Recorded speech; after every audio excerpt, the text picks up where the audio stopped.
बिस्मिल्लाहिर्रहमानिर्रहीम। अस्सलाम वालेकुम। मैं गौहर भट्ट आपकी खिदमत में हाजिर हूँ और जो ख़बर है मेरे पास वो ये है कि मुस्लिम लीग नवाज़ जो है वो पंजाब में तब्दीली नहीं चाहती। मतलब है कि पंजाब हुकूमत की तब्दीली नहीं चाहती। इस बात का अंदिया गुज़िश्ता रोज़ मरीम नवाज़ साहबा ने अपने एक मीडिया टॉक के दौरान दिया और उनसे सवाल किया गया कि जी फेडरल में तो पीपल्स पार्टी कह रही कि हम चेंज लेके आएंगे, तो पंजाब में तब्दीली का क्या हालात हैं। और आपके पास तो नंबर जो हैं सबसे ज़्यादा हैं पंजाब में, यानी अपोजिशन में रहते हुए।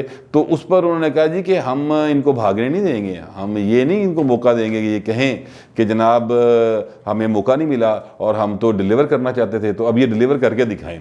जिसका मतलब ये है कि मरीम नवाज़ ने यह अंदिया दे दिया कि मुस्लिम लीग नवाज़ पंजाब में तब्दीली नहीं चाहती।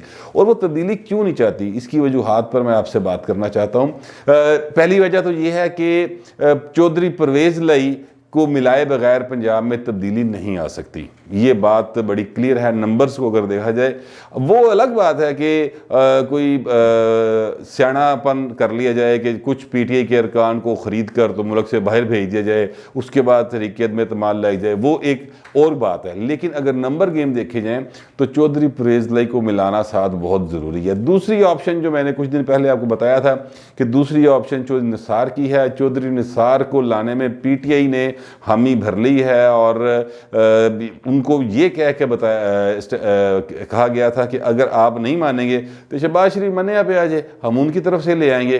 तो इस पर उन्होंने कहा नहीं सेनेट इलेक्शन कर लो फिर उसी कर लेंगे। ये मैं आपको पहले बता चुका हूँ। लेकिन चौधरी निसार भी मरीम नवाज़ के लिए काबिल कबूल नहीं है और उसकी वजह यह है कि आपको याद होगा कि चौधरी निसार की वजह से ही मरीम नवाज़ की और चौधरी निसार के दरमियान एक बाकायदा टसल चली।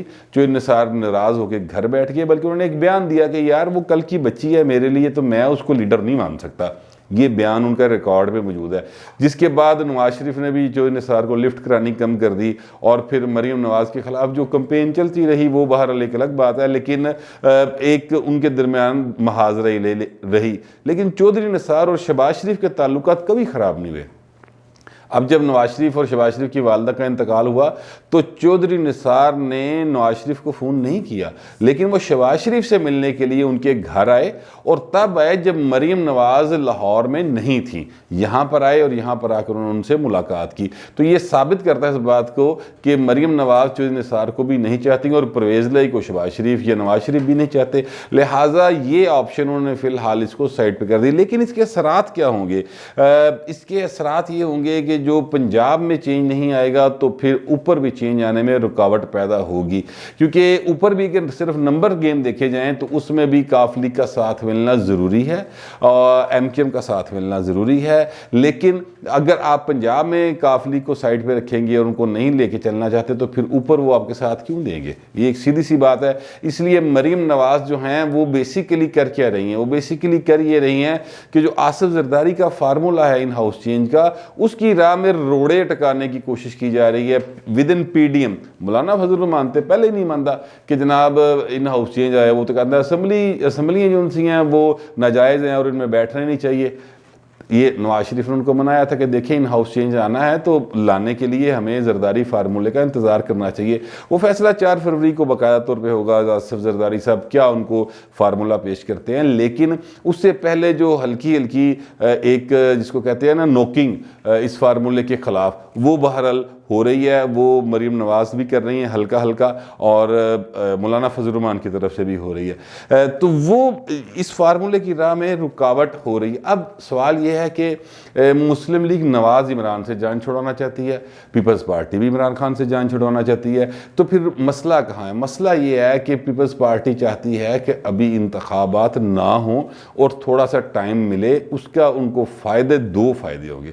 वो समझते हैं कि अगर फौरी इंतखाबात हो गए तो पहली बात तो ये कि पंजाब में उनका झाड़ू उन पे फिर जाएगा, बिल्कुल हुंजा फिर जाएगा पीपल्स पार्टी का। जो 5-6 अरकान असम्बली हैं पंजाब में और कौमी असम्बली में, वो भी उनको नहीं मिलेंगे। एक तो ख़तरा उनको ये है क्योंकि उनकी पंजाब में पोजीशन अच्छी नहीं है। ये बात वो अच्छी तरह से बिलावल साहब भी जानते हैं। जबकि नवाज शरीफ चाहता है कि फौरी तौर पर इलेक्शन हो, क्योंकि उन्हें पता है वो पंजाब में बहुत ज़्यादा स्ट्रॉन्ग है और पंजाब की जो सीटें हैं कौमी असम्बली में वो 141 हैं जनरल सीटें। तो 141 में से अगर नवाज शरीफ साहब की सीटें वो 125 के करीब भी ले गए, यानी ओवरऑल मिलाम लू के, तो हुकूमत आराम ना बना लेंगे। लिहाजा वो चाहते हैं कि यहाँ फौरी इलेक्शन हो और असम्बलियाँ ख़त्म हो। दूसरा ख़तरा जो पीपल्स पार्टी को है वो ये है कि अगर हुकूमत, अगर नवाज शरीफ की हुकूमत आ गई फौरी इंतखाब के बाद, तो वो नैब लाज में तब्दीली नहीं करेंगे। और इस बात का अंदिया भी मरीम नवाज साहबा ने दिया। उन्होंने कहा कि नैब कवानीन में अब तब्दीली की कोई ज़रूरत नहीं है, हमने भुगत लिया जितना भुगतना सी, हूँ इमरान खान दी वारी है। मतलब ये है कि उनके अंदर जो एक ट्रेडिशनल पंजाबी गुस्सा है वो इस वक्त उन पे गालिब है। और ये गुस्सा पहली दफ़ा नून लीग में नहीं आ रहा, इससे पहले भी आ चुका है। मैं आपको याद दिलाऊं कि जब 18वीं तरमीम की जा रही थी, जब 18वीं तरमीम की जा रही थी, तो उस वक्त भी आसिफ जरदारी साहब ने नवाज शरीफ से कहा था कि 62-63 को हम चेंज कर देते हैं और नैब लॉ में भी बेहतरी लेके आते हैं। लेकिन नवाज शरीफ ने कहा ना बाबा ना, इनू हाथ कोई ना लावे। 62-63 को तो उन्होंने कहते थे कि इस्लामी दिफात है, और नैब लॉ उन्होंने कहा ना जी ना, करप्शन करने वाला बचना नहीं चाहिए। हुआ क्या, इन दोनों केसों में नवाज शरीफ फंसे। 62-63 के तहत वो नाहल हुए फॉरएवर, और नैब लॉ में के तहत उनको सजा भी, उनको भी, उनकी बेटी को भी, अब उनका भाई और भतीजा भी फंसे हुए हैं। पूरी नून लीग जो है ना वो इसमें अंदर हुई है, या हो गई है या हो रही है, आहिस्ता आहिस्ता फड़े जा रहे हैं, जमानता दे बाहर आ रहे हैं, आजकल ख्वाजा आसफ साहब भी अंदर हैं।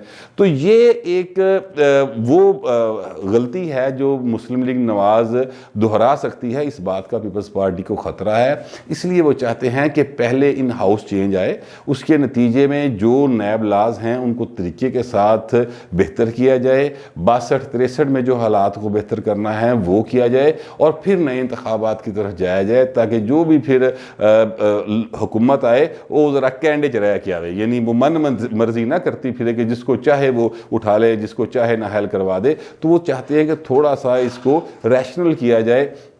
जबकि मुस्लिम लीग नून जो है वो ना मतलब गुस्से दी बड़ी भैड़ी है। उन्होंने मियाँ साहब ने गुस्सा कितने चढ़िया हुए ना, वाटे चढ़िया हुए तो वट पूरा कर देने, तो वो बस एक इस वक्त जो है ना गुस्से की सूरत हाल में है।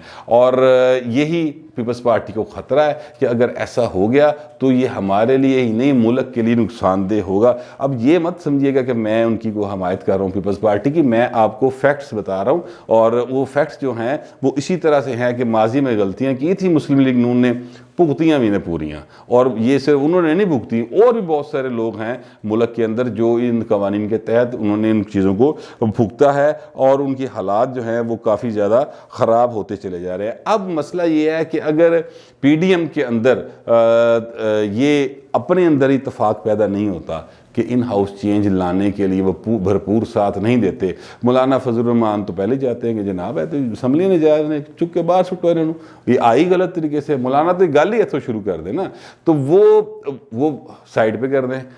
अब अगर वो कहते हैं कि जिन्हें ज़रदारी फार्मूला हमें काबिल कबूल नहीं है और नहीं चलेगा, तो फिर उसके नतीजे में क्या होगा? उसके नतीजे में ये होगा कि मुल्क में सियासी अफरा तफरी बढ़ेगी।